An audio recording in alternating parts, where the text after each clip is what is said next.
मेहंदीने केसांना colour, conditioning, shine येते, केस manageable होतात आणि खूप सुंदर स्मूथ होतात. पण त्याच्यासाठी बघा मेहंदी तुम्ही कोणती वापरता हे खूप महत्त्वाचं आहे. कारण की केमिकलयुक्त जर मेहंदी वापरली ना तर सुरुवातीला तुम्हाला चांगले रिझल्ट्स भेटतील, पण नंतर केस खूप खराब होतात. त्याच्यासाठी तुम्हाला कोणतीही नॅचरल मेहंदी घ्यायची आहे. आणि मेहंदीची ओली पानेच याच्यापेक्षा नॅचरल अजून काय असू शकतं. आणि त्याच्यासोबतच आपण बघा कोणतंही पावडर वापरले नाही. इकडे ॲलोवेरा फ्रेश, जास्वंदीची फुलं फ्रेश आणि मेथी दाणे सुद्धा भिजलेले वापरतोय.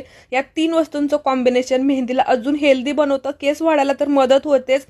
खूप केस आपले स्ट्रॉंग पण होतात आणि खूप हेल्दी होतात. स्कॅल्प आपलं क्लीन आणि हेल्दी होतं.